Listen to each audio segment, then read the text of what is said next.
com apostas. E não só vai como talvez já perdeu. Mais de 1 milhão de brasileiros estão endividados por conta de apostas online. Caixa do CS. Desculpa a sinceridade. Eu não quero que pareça que eu tô torcendo contra você, mas é que isso é um fato. As casas de apostas foram feitas pra ganhar dinheiro. E esse dinheiro vem do bolso dos jogadores. Do seu bolso. No curto prazo, em uma aposta ou outra, você até pode ganhar algumas vezes. Mas é justamente isso que vai fazer com que no longo prazo, depois de muitas apostas, você acabe ficando no prejuízo. Existem inclusive explicações matemáticas que embasam isso que eu tô falando. Verdade. E eu vou mostrar nesse vídeo. E é muito importante que você entenda isso. E se possível, mande esse vídeo pra mais pessoas. Porque o Brasil está vivendo uma verdadeira epidemia das bets. Você já deve ter reparado isso. Hoje em dia na televisão parece que todas as propagandas são de casas de apostas. A maioria dos times de futebol e até os próprios campeonatos são patrocinados por algumas delas. Na internet então nem se fala. Muitos influenciadores pararam de produzir conteúdo para ficar só divulgando bets, cassinos online e jogos como o do Tigrinho. Mas se eu ficasse só na parte matemática, que já deveria ser suficiente, ainda assim você perderia dinheiro com as apostas. Porque muito além de números, nesse vídeo eu quero detalhar o que os jogos fazem com o seu cérebro. Cérebro. Eu disse que o Brasil vive Libera uma epidemia de serotonina. bets. Isso não é E só uma dopamina. figura de linguagem. A disseminação das apostas no Brasil é rápida como um vírus. E elas também podem fazer mal à sua saúde e ao seu bolso. Basta olhar algumas notícias que saíram na mídia recentemente, nos mais diversos veículos, só para ter uma noção do tamanho do estrago. Brasileiros perdem 24 bilhões de reais em apostas online por ano. Moleque, 24 Apostas bilhões. online levaram mais de 1 milhão e 300 mil brasileiros ao endividamento. E até mesmo beneficiários do Bolsa Família enviaram 3 bilhões de reais para bets em um mês. Tem que ser muito Ou seja, burro. até mesmo quem depende de um programa de transferência de renda para sobreviver está comprometendo o próprio orçamento com apostas. Em outras palavras, o dinheiro está saindo do bolso de brasileiros pobres e indo para cofres de empresas multimilionárias, que normalmente inclusive são de outros países. Muita gente pode pensar que, isso é problema delas. Ninguém está sendo obrigado a jogar. E é verdade. As pessoas podem não estar sendo obrigadas a jogar, mas elas estão sendo viciadas sem perceber. Em um mundo ideal, ninguém ia cair no marketing de bets. Mas nós não vivemos nesse mundo. Não, Além do tem mais, muito burro. o estrago causado pela epidemia das bets não compromete só os indivíduos, mas a sociedade como um todo. O valor que os brasileiros perdem com as bets já equivale a 0,22% do nosso PIB. Meu e esse Deus. número cresce cada vez mais. Ou seja, esse é um problema grande no presente e que tende a piorar daqui pra frente. O futuro do nosso país pode ser comprometido pelas apostas. Quer mais uma prova disso? Esse estudo mostra que 35% dos brasileiros interessados em começar uma faculdade nesse ano dizem que não iniciaram o curso porque comprometeram o dinheiro com as apostas. Um povo sem estudo pode ser preso Aí é fácil de tudo. armadilhas que supostamente rendem dinheiro fácil, como as próprias apostas. Ou seja, a gente está preso em um loop. As pessoas apostam mais e aí tendem a estudar menos. E com isso tendem a apostar mais e estudar menos. Enfim, é preciso interromper esse ciclo. E a melhor forma de fazer isso é através da educação. Por isso eu vou explicar a partir de agora como funcionam as casas de apostas e por que, no final das contas, você vai perder dinheiro com elas. E aí eu peço pra que você compartilhe esse vídeo, especialmente com aquele seu amigo que é viciado em apostas e acha que vai ficar rico Eu não da conheço noite pro ninguém dia. viciado não, mano. Inclusive, uma boa ideia seria apresentar a Lura pra ele. Ah, a não. Lura está no com o seu portão diz do azar. Antes de mais nada, primeiro é preciso diferenciar jogos de azar e apostas esportivas. Os jogos de azar são aqueles que dependem exclusivamente da sorte, ou como o nome diz, do azar. O jogador só gira uma roleta ou roda um caça-níquel e torce. É mais ou menos como acontece nos cassinos de verdade, em que não tem praticamente nada que o apostador possa fazer pra vencer a casa. Praticamente. Porque pelo menos em um jogo específico, até existe uma técnica que eu vou citar daqui a pouco que aumenta as chances de vitória. Espero que os donos de cassinos de Las Vegas não estejam vendo esse vídeo. Mas no caso dos cassinos virtuais, os tigrinhos da vida... Ah, é, porque o não existe algoritmo nenhuma ninguém transparência. conhece, né, Pra mano? ganhar o dinheiro, normalmente é preciso sortear 3 símbolos iguais em sequência. Mas ninguém sabe direito como é o algoritmo desses jogos. Ah, eu não falei? O programador pode ter desenvolvido um código pra que nunca saia uma sequência de 3 símbolos iguais. É, Ou, o que sei lá, sai é sai tipo... apenas uma a cada 1000 vezes. É. Só pra que de vez em quando alguém ganhe e faça propaganda de que ganhou por aí. Ou ainda pode programar pra que o apostador bata sempre na trave. Ou seja, pra que sempre saiam 2 símbolos iguais. E aí a pessoa pensa, putz, quase, só faltou um. E aí ela Vou aposta de novo. e de novo e de novo, mas no final das contas, ela nunca vai ganhar. E se ganhar, talvez isso foi programado pra fazer a pessoa acreditar que ganhar é possível e apostar ainda mais. O fato é que esse tipo de jogo tem tudo pra ser um golpe. O jogador não tem como saber qual é o mecanismo que leva à premiação. E aí muita gente pode pensar, então as apostas esportivas são diferentes. Afinal, elas são atreladas a um evento externo, como uma partida de futebol, então não existe a possibilidade de golpe. Existe sim. Não é bem assim. Infelizmente, quase tudo que envolve seres humanos é passível de Pô, não ser... tá tendo agora a maior investigação aí, porque os jogadores, eu não lembro de que time, eles meio que apostavam em si mesmos pra fazer uma falta, por exemplo. Sei lá, eu sou um jogador, vou jogar hoje. Aí eu boto, sei lá, 20 mil na minha aposta de que eu vou tomar um cartão amarelo. Aí eu vou lá e faço uma falta pra tomar um cartão amarelo, né? Fraudado. E com as apostas esportivas não é diferente. Mais uma vez, basta a gente olhar algumas manchetes frequentes nos jornais. De tempos em tempos, a polícia descobre esquemas ilegais, como times que perderam de propósito para manipular apostas. E às vezes nem é preciso combinar com a equipe toda. Como revelado pela operação Penalidade Máxima, alguns atletas receberam centenas de milhares de reais para fazer um pênalti ou receber um cartão amarelo. E com isso fraudar uma aposta de que isso aconteceria no jogo. E aí você, que não tem nada a ver com o esquema ilegal, pode acabar sendo vítima e perdendo seu dinheiro. Mas por um exercício de imaginação, vamos supor que não existam falcatruas. Se não houver nenhum tipo de esquema ilegal e todos os jogos forem decididos realmente na base da honestidade, será que, nesse caso, dá pra ganhar dinheiro com as apostas? Pra te responder isso, vamos entender exatamente como funciona uma aposta esportiva. Tudo começa quando uma casa abre apostas, por exemplo, para uma partida de futebol entre o time A e o time B. Essa casa calcula quais são as chances de cada time vencer a partida, ou do jogo terminar empatado. Eles têm especialistas esportivos e estatísticos que fazem esses cálculos com a ajuda de programas de computador. Esses programas levam em conta uma série de fatores, que vão desde o desempenho recente dos times, as condições físicas dos atletas, o histórico de resultados no estádio em que vai acontecer a partida, até o retrospecto das equipes em determinadas condições climáticas. Enfim, uma infinidade de informações é utilizada para descobrir qual é a chance de cada equipe ser a vencedora. E com base nisso, eles calculam as chamadas odds.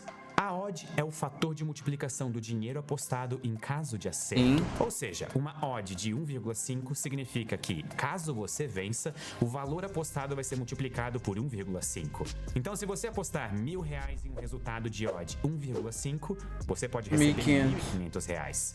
Os 1.000 que você apostou, mais R$500 de prêmio. Quanto mais provável um resultado acontecer, menor vai ser a odd. E quanto menos provável, maior vai ser a odd. Em outras palavras, como tudo na vida, quanto maior o risco, maior o prêmio. Mas e como é feito exatamente esse cálculo das odds? Vamos voltar para o exemplo da partida entre o time A e o time B.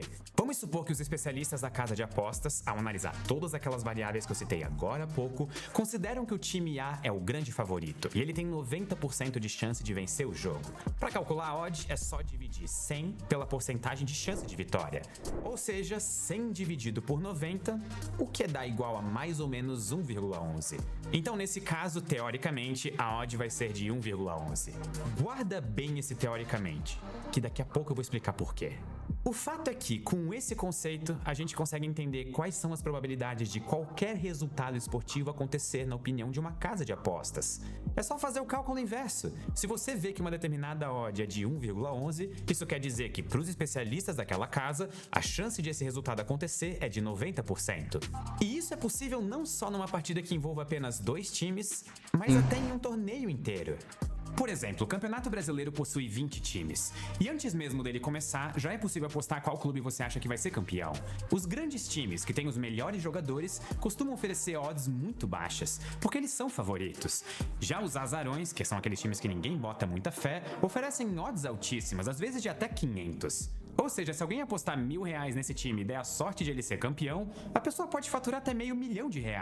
Inclusive, isso faz com que muita gente pense, caramba, se isso acontecer, a casa de apostas vai à falência. Mas aqui entra a genialidade de distribuir as odds com esse sistema. O objetivo é que as apostas recebidas pela casa sejam espalhadas de forma uniforme entre todos os resultados possíveis. Então, com 20 times em jogo, mesmo que um time quase sem chance de ganhar o Campeonato Brasileiro, como o Vasco, ganhar, a casa de aposta ainda lucra com apostas nos outros 19 times. Um valor que é muito mais alto do que eles vão ter que pagar pros vencedores. Sei lá, supondo que se uma aposta que é provável de acontecer, ela vai lucrar, dar um lucro de R$500. Dá um lucro não, né? Vai dar um prejuízo de... um lucro de R$ 500 caso a pessoa perca. Não, vai dar um prejuízo de R$ 500 para a empresa, porque ela vai ter que pagar. Se a negócio impossível lá, que vai dar R$ 500 mil para a pessoa, se o time ganhar, acontecer, ela já vai ter lucrado muito, umas 20 vezes a mais do que esses 500 mil que ela vai ter que pagar. Então, tipo, tanto faz. Essa é a regra no Porque muita mais gente vai ter perdido. Jogo. A casa nunca perde. Seja qual for o resultado, a casa vai ganhar dinheiro. Porque tudo que foi pago pelos perdedores vai bancar a fortuna recebida pelos ganhadores. E ainda vai sobrar uma margem para casa de apostas. Essa margem é o chamado Vigorish, ou Juice. E é daqui que vem o lucro das casas. Lembra quando eu falei que se um time tem 90% de chance de ganhar, teoricamente a odd seria 1,11? Mas só teoricamente? Pois é. Na prática, a odd acaba sendo um pouco menor. Eu vou dar um exemplo que vai deixar isso mais fácil de entender. Imagine que você vai apostar na grande final da Copa do Mundo, de cara ou coroa. Aí sim, uma competição extremamente empolgante. Nesse caso, existe 50% de chance de dar cara e 50% de dar coroa. Então a odd deveria ser de 2 para cada lado. Deveria, mas não vai ser. Na prática, as casas vão colocar uma odd de mais ou menos 1,9 para cada lado. E o valor dessa diferença é o dinheiro que fica para elas. Eu tô falando que a casa nunca perde. Mas tudo bem, vamos considerar que você não se importa que a casa sempre ganhe dinheiro, desde que você também sempre ganhe. Será que existe alguma estratégia para ter sucesso garantido? Então, como eu falei no início do vídeo, para ganhar uma ou outra aposta não é tão difícil. Então, você também sempre ganha. Será que existe alguma estratégia para ter sucesso garantido? Então, como eu falei no início do vídeo, para ganhar uma ou outra aposta não é tão difícil assim. É só ter um pouco de sorte. Mas e para ter um ganho sustentável no longo prazo e viver apenas do lucro de apostas? Aí já é quase Nesse impossível. caso, existem algumas estratégias possíveis. E eu já adianto que nenhuma delas dá muito certo. Uma delas é apostar sempre nos favoritos. Você pode abrir o site de apostas e procurar só os jogos em que um time é muito melhor do que o adversário, tipo o líder do campeonato contra o lanterninha. Por ser um resultado bem previsível, a odd vai ser muito baixa.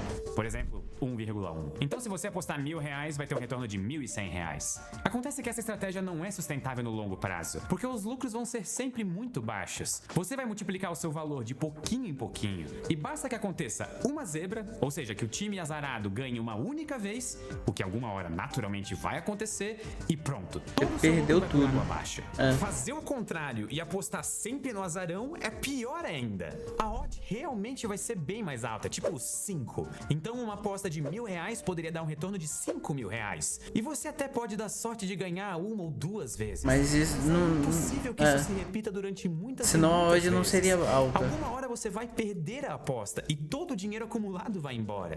E isso acontece por causa de um conceito conhecido como a lei dos grandes números. Ela diz que quanto mais uma experiência for repetida, maior é a tendência de que o resultado dela se aproxime do valor esperado. Vamos voltar pro exemplo do cara ou coroa. 50% de chance de cair cara, 50% de chance de cair coroa. Se você jogar a moeda 2 vezes, é super possível que dê cara 2 vezes. Se jogar 3, 4 e até 5, pode ser que continue dando cara em 100% das vezes, porque foram poucos lançamentos. Mas depois de jogar tipo 10.000 vezes, a tendência é que a média se estabilize em 50% para cada lado. E também que o seu braço fique bem dolorido, então não tente fazer isso em casa. Ou seja, no caso das bets, pode até ser que em poucas tentativas você dê sorte e consiga lucrar uma grana. Mas no longo prazo, pela lei dos grandes números, a tendência é que você perca dinheiro. Por isso não dá para apostar sempre nas odds mais baixas nem nas odds mais altas. É preciso encontrar o equilíbrio perfeito, a proporção exata em que você sempre ganhe mais do que perca. E isso é extremamente complicado. Você pode até entender muito de futebol, mas isso não é o suficiente, porque existem outras milhares de pessoas que também entendem. Existem muitos fatores.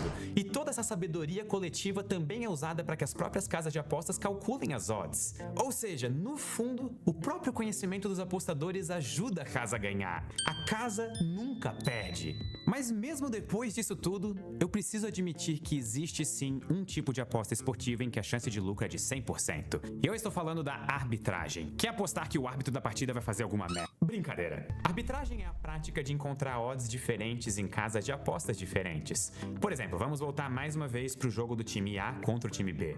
Eles já se enfrentaram tantas vezes nesse vídeo que já virou um clássico. Vamos supor que seja uma final, então não tem chance de empate. Alguém vai vencer e vai ser campeão. Depois de uma série de cálculos, uma casa de apostas fictícia, a Elizabeth, pode considerar que o time A tem 40% de chance de vencer. Ou seja, ela vai oferecer uma odd de 2,5. Mas uma casa concorrente, a Bet Balanço, acha que o time B que tem 40% de chance de vencer. Então é ele quem paga uma odd de 2,5 nessa casa. E nesse cenário, é só você apostar, por exemplo, R$1.000 no time A na Elizabeth e mais R$1.000 no time B na Bet Balanço. Seja qual for a aposta vencedora, ela vai te dar um retorno de R$2.500. Considerando que no total você gastou R$2.000 para fazer duas apostas, você teve um lucro garantido de R$500. Só tem um problema. É muito, mas muito raro encontrar oportunidade para fazer arbitragem. As casas de apostas tendem a oferecer odds mais ou menos parecidas umas com as outras. E mesmo assim, quando surge a oportunidade, as margens de lucro são bem menores do que eu usei nesse exemplo. O lucro garantido às vezes é só de 1 ou 2%. E além disso, quando as casas de apostas desconfiam que o cliente está usando o sistema delas para fazer arbitragem, elas podem simplesmente banir o apostador. As casas sempre ganham. Mas se você descobrir um jeito de ganhar delas, as casas vão simplesmente te impedir de jogar. É mais ou menos o que acontece nos cassinos de verdade com quem tenta vencer a banca em um dos jogos mais populares de cartas, o Blackjack. Inclusive, esse é o jogo que eu falei lá no começo desse vídeo em que o apostador consegue aumentar a própria margem de vitórias. Tirem os donos de cassino da sala. De maneira bem resumida, o objetivo do Blackjack é ir pegando cartas aleatórias de baralho que, quando somadas, tem um filme que mostra isso, a Quebrando a Banca. Doideira. Ou igual em 21, mas sem ultrapassar esse valor. E ao mesmo tempo, a casa também joga Blackjack seguindo um algoritmo específico para puxar ou não cartas. Se o apostador tiver raciocínio rápido e tiver praticado, ele consegue contar as cartas e seguir um algoritmo de escolhas para ter uma chance de sucesso maior do que 50%, apostando alto só quando a casa tem altas chances de perder. Essa estratégia, é claro, não garante sempre a vitória, mas ela aumenta a possibilidade de ganho do jogador e, como consequência, reduz a margem de lucro da casa. E por isso, muitos cassinos simplesmente proíbem que contadores de cartas participem desse jogo. E aqui vale deixar claro, contar cartas é literalmente só pensar, não é trapaça, é só jogar o jogo de forma estratégica. Em resumo, assim como os cassinos, as casas de apostas também se recusam a permitir qualquer estratégia que aumente a chance dos jogadores de se darem bem. Ou seja, pela última vez, a casa nunca perde. É isso aí. Mas então, sempre se quem ganha. perde é sempre o apostador, por que mesmo assim tanta gente joga jurando que vai ganhar? Em primeiro lugar, por causa da publicidade abusiva. Muitas casas de aposta dão a entender nas suas propagandas que é muito fácil de ganhar dinheiro. E elas chegam a tratar as bets como se fossem uma fonte de renda extra. Nossa, além disso, quando pessoas famosas participam nessas propagandas, elas emprestam a própria credibilidade para essas empresas. E aí quem vê o comercial pensa, nossa, se o artista X está divulgando essa casa de aposta, deve ser um bom negócio. Ele nunca faria nada para enganar os fãs. Não. E desculpa te decepcionar, mas faria sim. Talvez não de propósito, talvez até por ingenuidade, mas a propaganda que ele participa pode levar você a se endividar com as apostas e até a ficar doente. Pois é, o vício nas bets pode causar danos sérios à saúde, e tudo por causa do que os jogos fazem com a nossa mente. Para entender o que se passa na cabeça do apostador, a gente precisa olhar para uma parte específica que fica no fundo do cérebro. É a área tegmental ventral. Lá existe uma concentração alta de dopamina, um neurotransmissor que costuma ser associado à sensação de prazer. Quando essa área é ativada, a dopamina flui em direção a outra parte do cérebro, o núcleo accumbens. E é quando ele chega lá que a gente tem uma sensação de desejo, de empolgação. Então sempre que existe algo ao nosso redor que pode nos deixar motivados, esse chamado circuito da recompensa é ativado. Mas essa sensação boa não dura para sempre. Na parte da frente do cérebro existe o neocórtex, que é a área do cérebro ligada à razão, ao planejamento. Essa é a área que, vou dizer desse jeito, corta o barato da área tegmental e faz com que a gente se sinta saciado, ou seja, que a gente mate a vontade daquilo que estava dando prazer. Esse é o funcionamento normal do cérebro, quando tudo está em equilíbrio. O problema é que existem algumas coisas que fazem tudo desandar. É o caso, por exemplo, das drogas. Elas Elas provocam uma injeção momentânea e gigantesca de dopamina que impossibilita qualquer freio por parte do neocórtex. Conforme a pessoa vai usando mais drogas, o cérebro vai entendendo que só aquilo é capaz de oferecer tanto prazer. Nenhuma outra atividade se torna interessante e a pessoa fica dependente da substância. E até aqui eu tô falando de drogas, mas vocês já devem ter entendido onde eu quero chegar, né? As apostas provocam um efeito muito parecido. Elas ativam os mesmos circuitos cerebrais, mesmo sem usar substâncias químicas. Nesse caso, o prazer se dá pela possibilidade de ganhar muito dinheiro, em especial muito rapidamente. É que quanto mais rápidas forem essas ondas de dopamina, mais rapidamente elas vão embora. E aí o nosso cérebro fica querendo mais e o jogador acaba entrando em um ciclo sem fim. E isso vale tanto para os cassinos tradicionais quanto para as bets virtuais. A possibilidade de jogar um caça-níquel e ganhar moedas, ou de adivinhar o vencedor de uma partida quando ela tá prestes a começar, deixa o apostador muito animado. E aí, das duas, uma. Ou ele ganha e fica ainda mais motivado a jogar de novo, ou ele perde e aí fica frustrado querendo jogar de novo para pelo menos recuperar o prejuízo. Ou seja, independente de qual seja o resultado, o nosso cérebro fica querendo mais. E é exatamente assim que surge o vício em jogos. Esse vício começou a ser tratado como um transtorno já nos anos 1980, e em 2013 passou a ser classificado como um tipo de dependência que tem até um nome próprio: ludopatia, reconhecida como uma doença pelo Ministério da Saúde do Brasil e pela Organização Mundial de Saúde. A ludopatia pode provocar variações de humor, ansiedade e até depressão, além de levar famílias inteiras à ruína financeira. Reportagens relatam casos de divórcios motivados porque uma das pessoas do casal está completamente viciada em jogar. Os apostadores compulsivos chegam a vender o carro, a casa e até se envolver em crimes para poder bancar a jogatina. Ou seja, as bets se tornaram um problema de saúde e até de segurança pública. E aqui você pode até pensar, pô, mas eu apostei e não fiquei viciado. Pois é, pesquisas indicam que a genética está altamente conectada com as chances de alguma pessoa desenvolver algum vício. Existem indivíduos mais e menos propensos a desenvolver vícios em apostas por conta do DNA. E o DNA é algo que ninguém controla. Aqui vale lembrar que as apostas sempre existiram e certamente elas vão continuar existindo. Mas a facilidade de jogar hoje em dia, sem precisar sair de casa, fazendo tudo pelo celular, torna meio que urgente a necessidade de uma regulação. É preciso que existam leis bem definidas para os algoritmos dos cassinos virtuais e também para a publicidade das bets, exatamente como foi feito com o cigarro. Antigamente era comum ver propagandas de cigarro na TV, o que hoje em dia é inimaginável. Além de não haver mais comerciais, toda embalagem tem aqueles alertas enormes e assustadores sobre os riscos de fumar. E esse poderia ser um caminho interessante a ser seguido pelas casas de apostas. A destinação de recursos arrecadados pelas bets para a saúde pública também é uma boa saída. É o que acontece no Reino Unido, que é visto como um exemplo a ser seguido mundialmente quando o assunto é regulamentação das apostas. Por lá, todas as bets pagam uma alíquota de 15% sobre o próprio lucro, e a maior parte desse valor vai para o NHS, que é como se fosse o SUS britânico.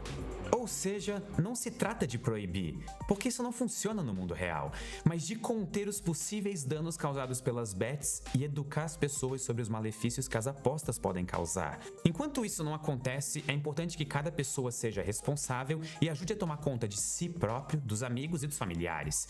Se alguém que você conhece está viciado em apostas, vale a pena procurar ajuda médica. E se você sentir vontade de apostar pela primeira vez, pense com calma em tudo que eu trouxe até aqui nesse vídeo. Será que vale a pena dar abertura para um potencial vício que vai fazer mal à sua saúde física e financeira? Não. O ideal é não entrar nesse mundo de apostas e se divertir apenas em jogos gratuitos como Dota 2 ou com vídeos de ciência no YouTube.